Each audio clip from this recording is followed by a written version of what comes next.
Oh, Reyna, ano? May sasabihin kasi sana ako eh. O ano, may jowa ka na? Hindi, Nay. Kasi, tanda niyo po ba na sinabi ko sa inyo na gusto ko mag-nursing? Pero, what if nagbago na yung isip ko? Bago. Bakit lagi ka na nagbabago ng isip? Kasi, Nay, parang gusto kong maging journalist. Parang. So, magbabago pa yan. Tsaka, bakit journalist? Masasangkot ka lang sa mga politikang yan. Ay, nako Reyna, anak. Hindi ka ba nagsasawa sa mga politikang yan? Kahit anong boto natin sa kanila, hindi sila nagiging pinuno. Siyempre, Nay, may pakialam ako. Sobrang taas kaya ng pangarap ko para sa bansa natin. Hay nako Reyna, huwag mo na akong innocent. Mag-nurse ka na lang, kaysa wala kang mapapala sa journalist na yan. Tsaka napapansin ko ha, yung tono mo. Ganyan na ba natututunan niyo sa eskwelahan? Mga bastos. Bakit ganun? Masama bang magbahagi ng sariling opinyon at hangarin sa pagbabago ng bansa? Kung hindi, bakit ganun?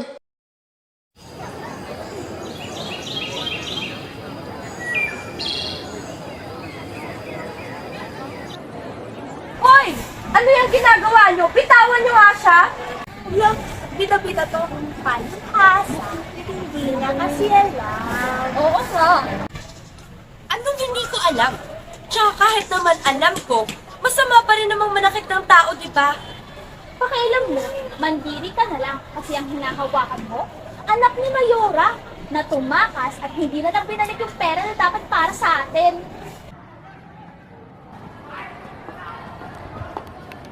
Okay ka lang? Opo. Ate, totoo po yun. Anak po ako ng isang politiko na gumawa ng masama. Totoo man yun. Hindi mo naman kasalanan eh. Tignan mo ngayon, iniwan ka pa. Di ba anak ka niya? Ate, alam ko po talaga kung nasan yung tatay ko. Oh? Alam mo kung nasan siya?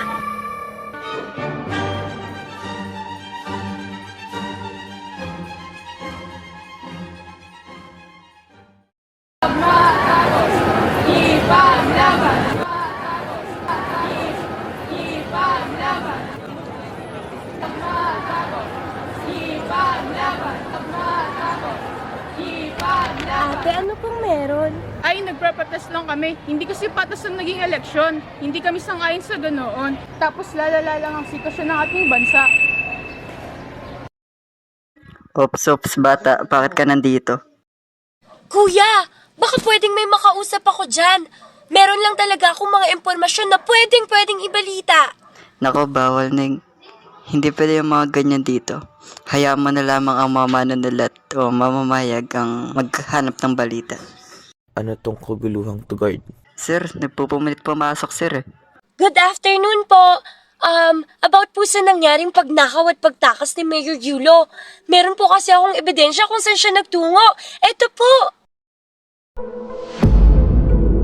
Ano ba ang alam ng isang batang tulad mo sa totoong nangyayari? Wala kaming oras para makapaglaro sa'yo ha. Umalis ka na. Guard! Ang anak na ng mayor mismo ang nagsabi sa akin ng totoong lugar na pinagtataguan ng kanyang ama. Mulat na ang mga kabataan ngayon, sir.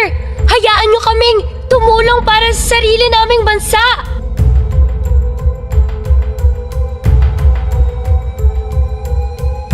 Sir?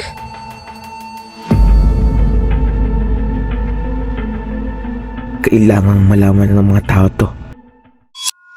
Nahuli na ngayong umaga ang dating mayor na si Yulo. Ikaw ba yung nagsulat ng article?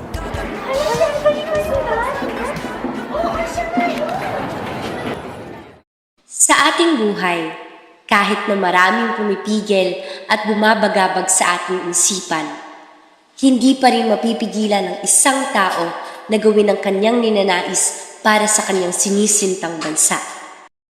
Miss Reyna, bilang isang inspirasyon sa mga kabataan, anong maaari mong maipayo sa kanila? Well, let's start with being aware. Magkaroon tayo ng kamalayan. Huwag tayong magbulag-bulagan at isipin na bahala na ang mga matatanda dyan, bata pa lang naman tayo. Hindi na natin kailangang problemahin ang mga isyong panlipunan. Simulan natin sa pagbukusa. Makialam tayo, tumindig at lumaban para sa ating mga karapatan. Dahil tayong mga kabataan, tayo ang pundasyon ng pagbabago. Sabi nga ni Dr. Rizal, ang kabataan ang pag-asa ng bayan. Hindi ba dapat natin itong patunayan? Kaya't ikaw, bilang isang kabataan, paano ka magsusulong ng bagong Pilipinas?